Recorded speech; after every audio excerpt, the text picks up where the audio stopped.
Any regret in life?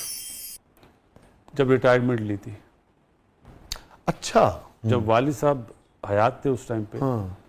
تو جب وہ صبح نماز کے بعد پارک پہ جاتے تھے، ان کے دوست جب انہیں ملتے تھے نا کہ یار تمہارے بیٹے نے ریٹائرمنٹ لے لی، نہیں لینی چاہیے تھی، تو میں جب انہیں دیکھتا تھا نا تو مجھے فیل ہوتا تھا کہ یار میرے والد صاحب بڑے ڈسہارٹ ہوئے ہیں. افسردہ ہے. ہاں، لیکن بول نہیں پایا کبھی انہیں، لیکن وہ چیز سوچتا، اب بھی سوچتا ہوں تو بہت زیادہ مطلب پرابلم ہوتی ہے کہ وہ ایک بیڈ ڈیسیجن تھا.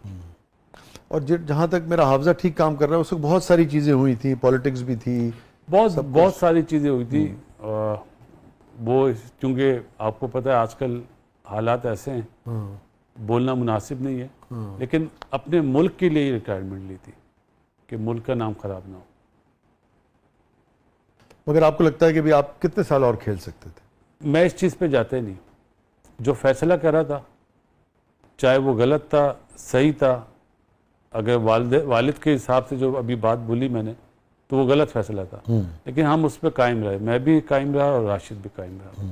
وہ فیصلہ ایسا تھا جس سے ہمارے کرکٹ بورڈ کی آنکھیں کھلی تھیں کہ یہ کیا چیز ہو رہی ہے، ملک کی بدنامی ہو رہی ہے. اس وجہ سے وہ. لیکن آپ کا اور راشد صاحب کا اور آپ کا خاص طور پہ کہنا ہے کہ آپ نے پاکستان کے لیے قربانی دی اور وقت سے پہلے ریٹائرمنٹ لی. ریٹائرمنٹ بھی لی، اس کا فائدہ پاکستان کرکٹ کو ہوا. ہاں، آپ لوگوں کو لیکن نقصان ہوا. کوئی ایسا نقصان نہیں ہے. مطلب راشد تو کھیلا بعد میں اس لیے نہیں کھیلا کہ میرا دل ہی نہیں چاہتا تھا. میں کرکٹ سے بالکل ہی علیحدہ ہو گیا. یہ وہ سچائی ہے جو بہت کم بات کرتا ہوں. لوگ بولتے ہیں، ابھی بھی بولتے ہیں کہ آپ نے جلدی چھوڑ دیا. میں نے نہیں، صحیح چھوڑ دیا. مگر آپ کو اس بات کا رنج ضرور ہے کہ آپ کے والد کو افسوس. والد صاحب کا 100%. یہ تو میں نے راشد کو بھی بولا تھا، یار پاپا کو بہت افسوس ہوتا ہے، پاپا کو بہت افسوس ہوتا ہے. ایسا کیا وہ مومنٹ تھا جس پہ اتنا دل ٹوٹ گیا؟ چونکہ پیشن تھا آپ کا، آپ کی محبت تھی کرکٹ. یہ بات نہیں بول پاؤں گا، کیونکہ میں جس ملک میں رہتا ہوں اس ملک کی عزت مجھے بہت پیاری ہے. جب پاکستان ٹیم ہارتی ہے تو میرے آنسو آتے ہیں. لوگ بولتے ہیں اب تو عادت سی ہو گئی ہے.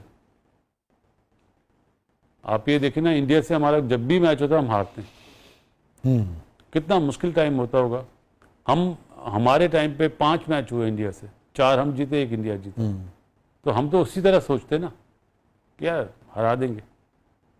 لیکن اب انڈیا نے وہ حال کرا ہوا جو ہم نے 90s میں ان کے ساتھ کرا تھا، جیتنے نہیں دیتے تھے شارجہ میں. وہ حال اب ہمارا ہوا کہ 119 رن بھی ہم سے چیز نہیں ہوتے. 119 رن 20 اوور کی کرکٹ میں. کرکٹ ہماری یہاں سے یہاں ایسے چلی گئی.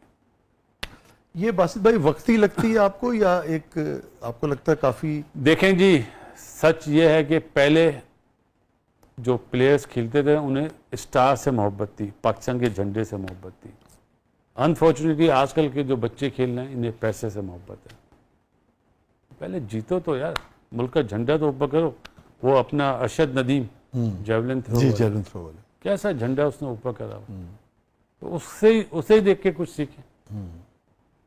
یہ سب سے بڑا المیہ ہے.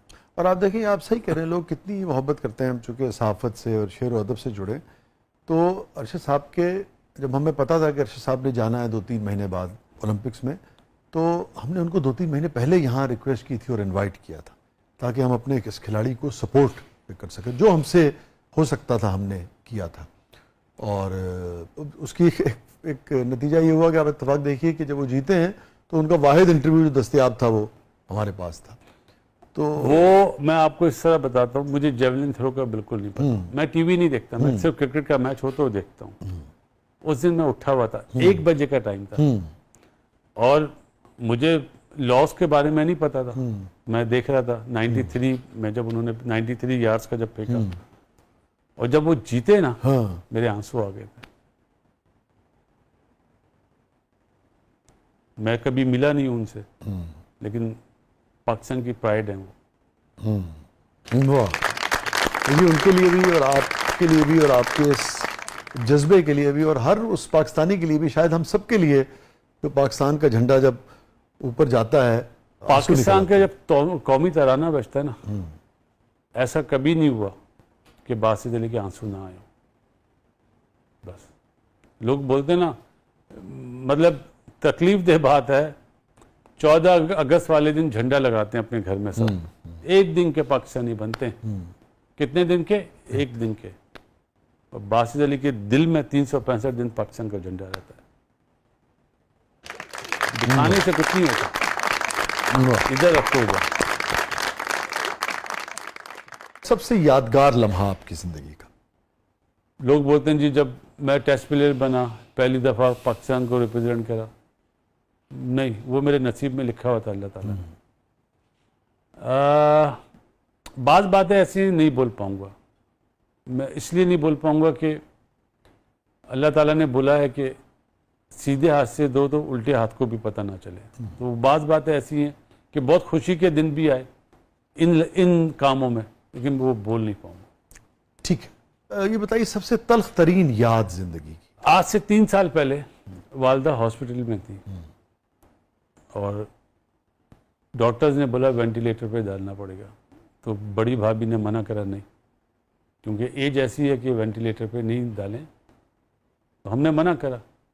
اگلے دن وہ ڈاکٹرز آئے کہ جی آخری ٹائم آ گیا، آپ لوگ گھر لے کے جانا چاہیں تو گھر لے جائیں اور ادھر رکھنا چاہیں تو رکھنا. تو میں نے ڈاکٹر کو یوں دیکھا، میں نے بولا یار آپ ہوتے کون ہو؟ آپ ہوتے کون ہو؟ میں سیدھا نیچے گیا، جو چیز مجھ سے ہوئی میں نے صدقہ کرا اور میں 2 نفل نماز پڑھ کر واپس آیا. تو امی بیڈ پہ بیٹھی ہوئی تھی، جن کے لیے یہ بولا جا رہا تھا کہ آپ دعا کر لیں، سورہ یاسین پڑھ لیں، اور امی بیڈ پہ بیٹھی ہوئی تھی. اور امی نے مجھے دیکھا، توتلے کہاں گیا تھا؟ میرے آنسو آ گئے.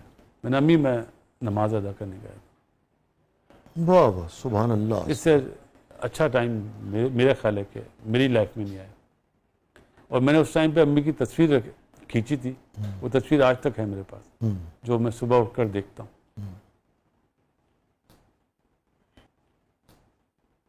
اس رات یا اس شام جس دن وہ اس دنیا سے رخصت ہوئی ہیں، آپ کو یاد ہے آپ کا آخری مکالمہ کیا ہوا یا آخری نقش جو میں آپ کو اس طرح بتاتا ہوں. اس رمضان کے دن تھے اور میں جب واپس جا رہا تھا ہوٹل سحری سے پہلے، بے چینی سی ہو رہی تھی. کبھی ایسی بے چینی نہیں ہوئی. تو میں نے نماز ادا کری. ایک طریقہ ہوتا ہے کہ ہر انسان کا اپنا طریقہ ہوتا ہے، پھر بھی مجھے بے چینی. اور آپ کا کہنا ہے ایسی بے چینی آپ نے اس سے پہلے کبھی بھی نہیں، کبھی نہیں. روزہ رکھا، اس کے بعد میری عادت ہے میں اشراق بھی پڑھتا ہوں. ٹھیک، ماشاءاللہ الحمدللہ. ماشاءاللہ. نماز پڑھی، نیند نہیں آ رہی. تو میں نے بولا یہ کیا مسئلہ ہے یار، صبح سے یہ مسئلہ ہے. اور میں واپس ہاسپٹل بیٹھا رہا. ڈاکٹر سے پوچھا کہ کیسی سچویشن ہے؟ جی ویسے ہی ہے، بہتری کی طرف نہیں ہے. پاس بیٹھ کے سورہ یاسین پڑھتا رہا. امی کا ہاتھ میں نے پکڑا ہوا تھا نا، اور باتیں کر رہا تھا امی سے، توتلا آیا ہوا ہے اس طرح کا. مجھے پتا چلا وہ سن سکتی ہیں، ٹھیک ہے، لیکن وہ بول نہیں سکتی تھی. اور تیسری دفعہ سورہ یاسین پڑھ رہا تھا تو اچانک مجھے ایسا فیل ہوا کہ امی کی انگلی جو ہے نا ہاتھ سے سلپ ہوئی ہے میرے. میں ایک دم چونکا. میں نے دیکھا تو وہ اپنا جو بلڈ پریشر اور جو مشینیں لگی وہ صحیح چل رہی تھی، لیکن مجھے پرابلم ہوئی. میں نے ڈاکٹر کو بلایا، کہ ڈاکٹر نے نہیں صحیح ہے، بالکل صحیح ہے جیسی ہے سچویشن. تو میں نے مجھے فیل ہوا ہے کہ امی کا ہاتھ نا مجھ سے چلا گیا ہے. تو انہوں نے آپ باہر جائیے.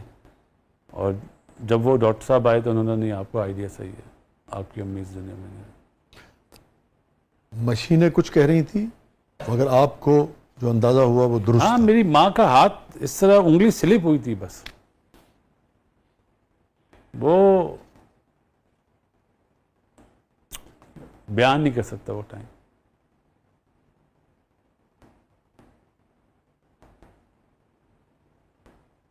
ابھی بھی امی خواب میں آتی